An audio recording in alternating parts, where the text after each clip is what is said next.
les élèves de l'école linguistique de Mérolsi de Penza. Nous voulons vous parler de notre belle ville. Le projet de 358 ans. Penza n'est pas grande, mais si belle. Elle est divisée en 4 arrondissements. Penza est une ville principale de la région de Penza.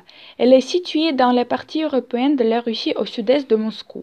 Cette année, Penza a 358 ans. Penza n'est pas grande, mais si belle. Elle est divisée en 4 arrondissements. Les cités dortoirs sont tranquilles, verts, mais il y a aussi des quartiers bruyants. Le centre-ville, l'architecture, les parcs et surtout les genres de talents attirent l'attention des touristes. Le monument aux pionniers, c'est la statue de Penza qui a été bâtie en l'honneur des fondateurs et des premiers habitants de notre ville. Ce monument est le symbole de deux destins de pionniers à Penza. Tout d'abord, c'est le symbole de la défense des frontières sud-est de l'État russe contre des raids de nomades au XVIIe siècle. Deuxièmement, c'est le symbole du travail paysan. Cela est l'un des plus connus et reconnaissables monuments de la ville.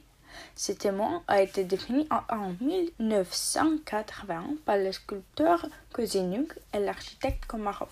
Il est situé à la place où la forteresse de Penza a été érigée en 1663. Vous voyez que la composition en bronze de 2 mètres se compose de la figure du pionnier qui tient dans une main un javelot et dans une autre main, il tient un charrue. La charrue avec un cheval est le symbole du travail paysan. Le javelot est le symbole de la défense.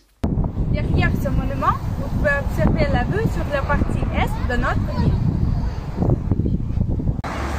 Le musée d'un seul tableau au nom de Myasnikov. Le musée est situé dans un bâtiment historique classé de la seconde moitié du XXe siècle. Ce musée est unique en son genre en Russie. Il ne présentait pas d'exposition permanente. L'attention des visiteurs, la salle comprend 37 places, est invitée à se porter sur une seule toile dont l'histoire détaillée est précédée d'un film sur la vie et le travail de l'artiste qui l'a réalisé.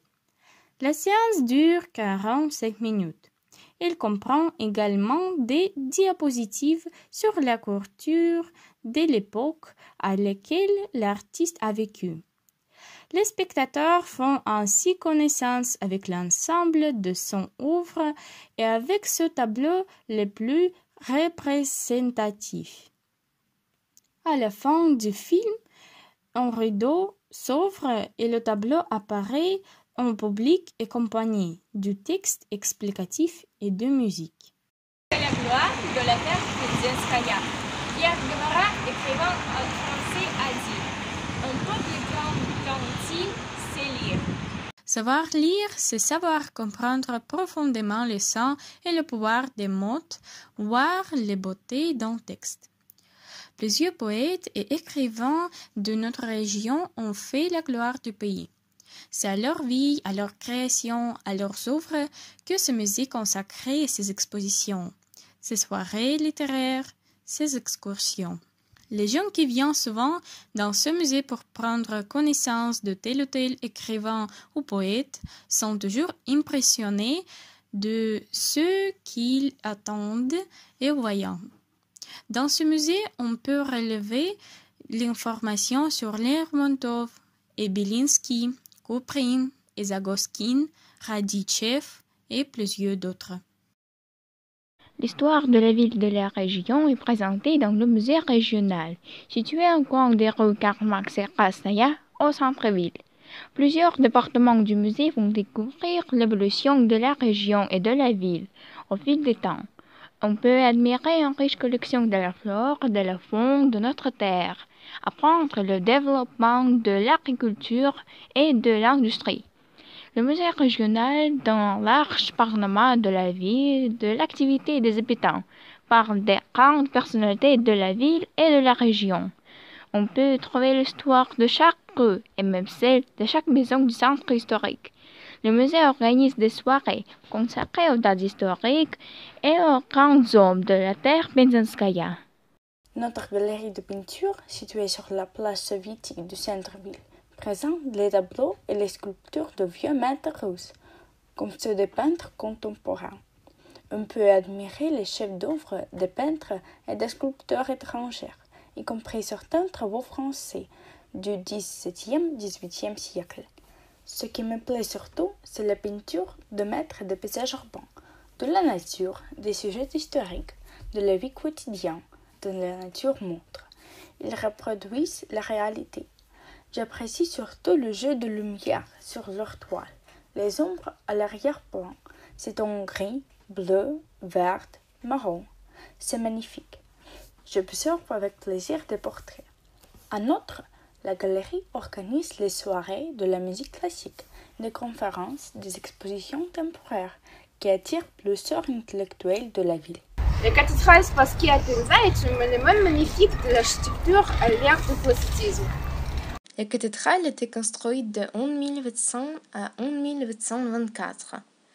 La cathédrale a été visitée à différentes époques par des membres de la famille impériale. Alexandre Ier, Nicolas Ier, le futur empereur Alexandre II, Nicolas II. La cathédrale Spasskii n'était pas seulement une décoration architecturale de la ville, mais aussi une sorte de galerie de tableaux dont les peintures murales racontent en 80 parcelles toute l'histoire biblique de l'Ancien et du Nouveau devant les visiteurs. Les peintures ont été peintes en 1850 par le chef de l'école de peinture de Saransk, Kuzma Alexandrovitch Makarov et ses élèves. La cathédrale a été détruite en 1934. En 1998, la chapelle de Severtou Miséricordieux a été fondée par le patriarche Alexis II sur le site des fouilles. En avril 2010, après de nombreuses années d'oubli sous l'évêque Benjamin, la première pierre de la future cathédrale Spasskii a été posée en terre sainte de Penza. Elle a été reconstruite il y a quelques années. Elle inclut un temple à 2 étages qui a 5 dômes et un clocher. En 2017, place sur laquelle se dresse la cathédrale a retrouvé son nom historique, place de la cathédrale. Le musée d'art populaire n'est pas grand. Il abrite les œuvres des gens qui ne sont pas professionnels, mais qui se passionnent pour la broderie et la tapisserie, travaillent le bois et tricotent, font des jouets et d'autres choses. Les expositions permanentes et temporelles attirent les jeunes comme les personnes âgées. Les œuvres en bois et en paille sont surtout intéressantes. On peut les examiner des heures. Bienvenue